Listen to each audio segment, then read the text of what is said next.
여러분의 비타민 소영이가 시즌4로 다시 컴백 홈했습니다. 와우! 얼마나 여기가 다시 오고 싶었는지 모릅니다, 여러분. 어려운 의학 정보를 쉽고 재밌게 풀어보는 시간이죠. 오늘도 15분 투자로 활기찬 일상을 설계해보도록 할까요? 내 몸을 지키는 건강한 실천, TV 홈닥터 더나은 클리닉 지금 바로 시작합니다. 와, 정말 해가 바뀌고 봄이 와서 그런가요? 나른하고 졸리고 그렇거든요. 이게 바로 만성피로, 충곤증이 아닐까 싶은데요. 오늘 이 충곤증을 해결해 주실 분을 모셔봤습니다. 바로 첫 회 게스트죠. 우리의 최고의 마스터트 선생님 나와주세요.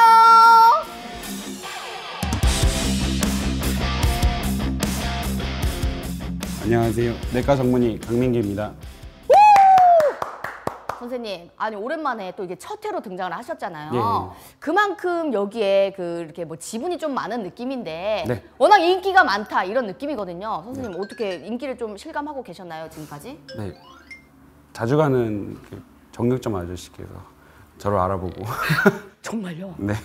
고기를 더 맛있는 걸 주셨습니다. 오, 더 좋은 부위로 주셨나요? 네네. 와, 이게 바로 인기를 실감하는 건데 네. 선생님 지금 약간 텐션이 많이 떨어지셨는데 네네. 혹시 지금 충곤증이 오신 건가요? 그런 것 같기도 합니다. 아 근데 정말 궁금한 게 이 네. 충곤증도 질병의 하나일까요?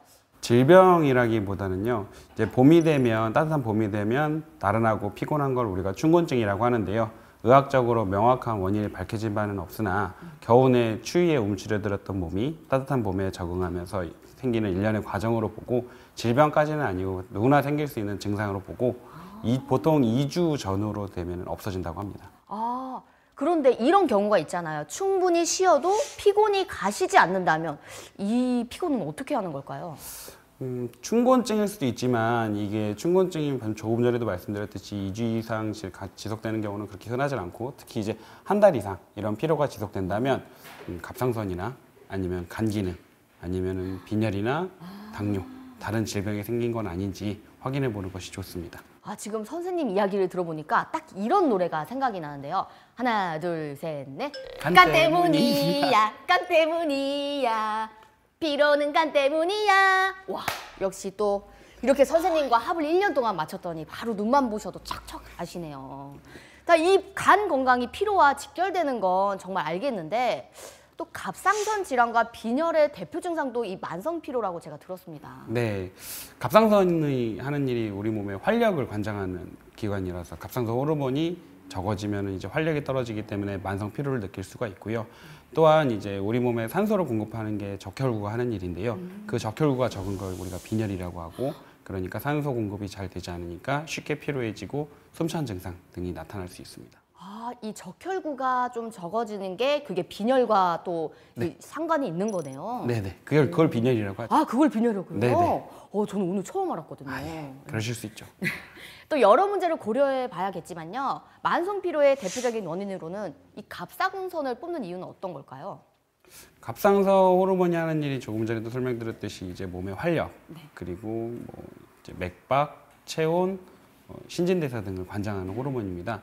이 갑상선 호르몬이 부족하게 되면은 피로를 느끼게 되고 여러 가지 증상이 나타날 수 있습니다. 아, 이게 갑상선을 겪고 있으신 분이 제 주위에 생각보다 많습니다. 네. 주변에 이제 갑상선 항진증도 있고 저하증을 또 앓고 있는 언니들인데 아, 증상이 또 다르더라고요. 네.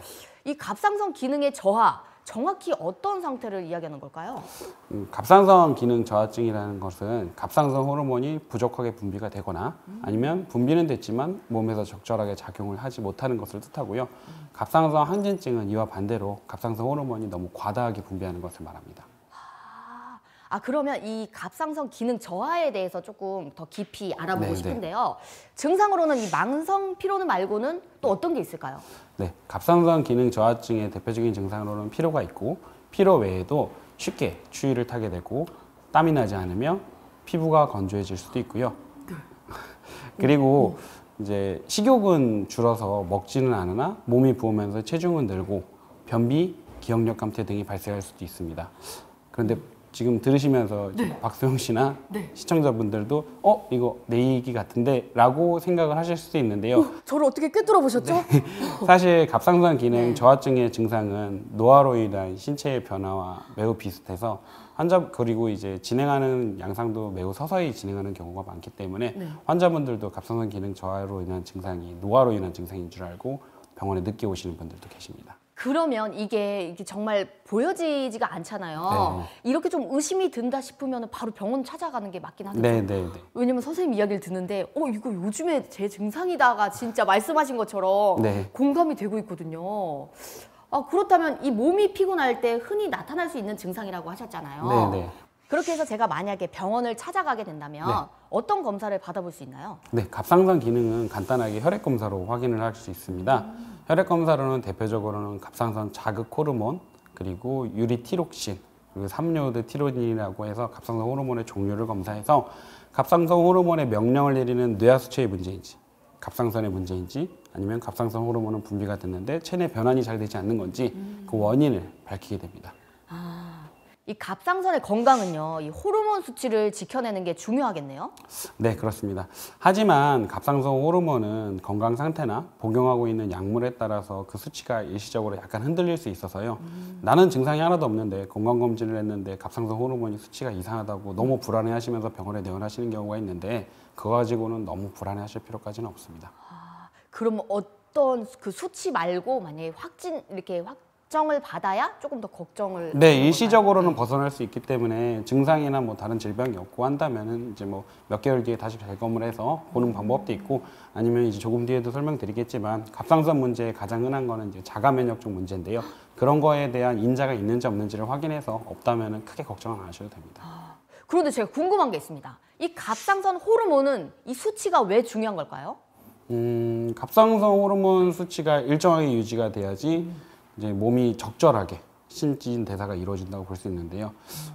쉽게 말하면 자동차로 치면은 너무 이제 능력이 떨어지면은 그래서 이제 비로나 저하가 와가지고 뭐 제대로 된 역할을 못 할 거고 너무 갑상선 기능이 항진돼서 너무 밟아대면 엔진이 망가질 거 아닙니까? 그쵸. 그래서 갑상선 항진증을 가만히 놔두면은 처음에는 이제 활력이 많은 듯 하지만 너무 몸을 막 쓰게 돼서 몸이 이제 축나서 망가질 수 있기 때문에 적절한 범위 안에 들어가야 돼요. 그래서 이제 표지판에 80kg, 100kg 이거 제한을 주는 거구나. 네. 그것과 같이 수치를 잘 지켜야겠네요. 선생님, 근데 제가 개인적으로 좀 궁금한 게 있습니다. 네. 갑상선에 대해서 좀 잘 알긴 하지만 딱히 이 갑상선이 어디에 어떻게 생겼는지를 잘 모르겠거든요. 네, 작년에 설명을 드렸었죠. 저한테요? 네. 으이구, 다시 복습하는 시간. 이 갑상선은요, 정확히 어디를 말하는 걸까요? 사진 보면서 설명드리겠습니다. 네. 갑상선은 목의 중간에서 조금 아래에 위치한 호르몬 분비 샘입니다. 가로 세로 5cm 크기의 나비 모양의 장기인데요. 일반적으로 정상인에게는 잘 만져지지도 밖에서 보이지도 않습니다. 여기에 이렇게 울퉁불퉁하게 여기. 여기구나. 예. 여기에 울퉁불퉁하게 만져지는 게 이게 갑상선이군요. 네, 사실은 만져서는 일반인들은 잘 알 수는 없고요. 네. 대신에 이제 갑상선 기능 항진증이나 저하증이 있어서 이제 염증이 심하게 되면은 이 목 아랫 부분이 이렇게 부풀어 오르기도 합니다. 저도 그거 들었어요. 이거를 알아보는 게 이 턱 모양이 좀 이렇게 불룩 튀어나오거나 예. 이러면 의심을 해봐야 된다고 하더라고요. 네네. 저 보이면은 많이 가봐요. 그래도 공부했죠. 네, 다행입니다. 다행입니다. 예. 또 이 갑상선 기능 저하증의 원인이 뭔지 정말 궁금하거든요. 갑상선 기능 저하증의 가장 흔한 원인은 하시모토 갑상선염이고요. 그리고 이제 수술 같은 걸로 갑상선 암 때문에 수술로 갑상선을 절제해서 생기는 경우도 있고 선천적으로 갑상선 호르몬 분비에 문제가 있으신 분들이 있는 경우도 있습니다. 지금 말씀해주신 이 하시모토 갑상선염의 정체는 어떤 걸까요? 염증의 일환인가요? 하시모토 갑상선염은 우리 몸이 네. 내 몸의 면역 체계가 갑상선을 적으로 인지하고 서서히 내 몸의 면역 체계가 파괴시키는 자가 면역 질환입니다. 그러니까 이 몸에서 얘를 못 받아들이는 거군요. 네, 그렇게 볼 수 있죠. 약간 틀리면 틀리다고 얘기해 주셔도 됩니다. 네, 뭐 받아들인다기보다는 네. 서서히 미워하게 되는 거라고. 얘랑 등을 진다. 네, 네. 원래 공존하면서 살아야 네. 되는데 얘네를 갑자기 등져버리는 네, 맞아요. 그렇게 해가지고 아까 전에 말한 갑상선 항체가 네. 있는 게 그 적으로 인지했다는 증거. 그렇다면 이 갑상선암 등의 수술을 받았다면 갑상선 기능 저하에 대해서 조금 더 주의를 기울여야겠네요. 네, 당연히 이제 수술로 갑상선 전체를 다 떼버리면 호르몬을 분비할 갑상샘이 없기 때문에 갑상선 호르몬을 보충해줘야 되고요. 또한 이제 부분적으로 갑상선을 절제하시는 분들이 있는데 그런 경우에는 이제 갑상선 기능이나 아니면은 그 당시에 갑상선 암의 정도에 따라 가지고 갑상선 호르몬을 보충하는 경우도 있고 아닌 경우도 있습니다. 오늘의 주제 만성 피로와 갑상선 기능 저하증, 지금까지 주요 내용 다시 한번 짚어보도록 하겠습니다. 선생님, 제가 질문을 몇 가지 드려보도록 하겠습니다. 만성 피로를 동반하는 질병은 어떤 것이 있을까요? 우선 대표적으로 갑상선 질환, 간 기능의 문제, 빈혈 등이 있을 수 있습니다. 빈혈도 만성 피로와 또 연관이 있는 거네요. 또 갑상선 호르몬에 문제가 생긴다면 어떤 질환으로 나타날까요? 갑상선 호르몬이 부족하면 갑상선 기능 저하증이 발생할 수 있고요.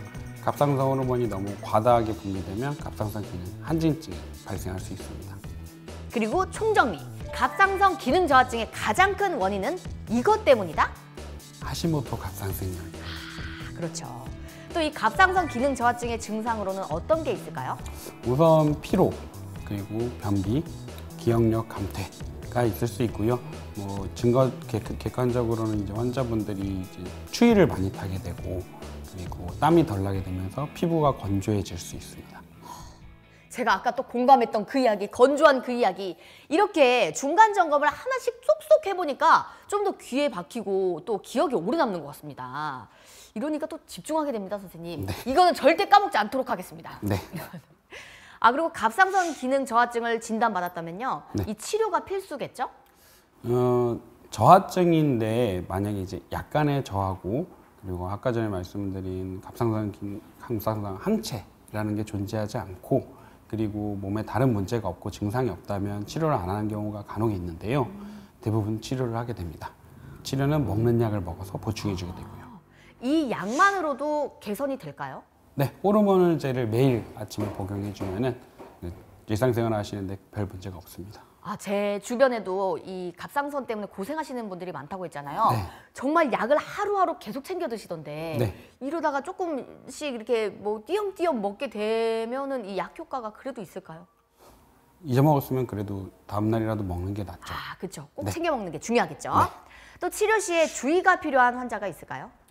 네, 갑상선 기능 저하증 환자의 경우 이제 갑상선 호르몬을 보충해 주게 되는데요. 고령이나 심혈관 질환이 있으신 분들은 본인이 필요한 양보다 갑상선 호르몬을 많이 넣어주게 되면 심혈관 질환을 발생시키거나 악화시킬 수 있어서 주의를 요합니다. 그렇다면 이 치료 후에도 평생 관리가 필요할까요? 네, 대부분 이제 평생 관리를 하셔야 됩니다. 정말 한번 걸리면 괴로운 질병이네요. 그럼 또 어떤 관리가 필요할까요? 주기적으로 우선 병원에 오시면요. 담당 선생님께서 주기적으로 혈액 검사를 한다든지 갑상선 초음파를 한다든지 해서 관리를 잘 해주실 겁니다. 만성 피로에 시달리고 계신가요? 이유 없이 체중에 변화가 생겼다고요? 피부가 건조하다고요? 갑상선 호르몬에 이상이 생겼다는 신호입니다.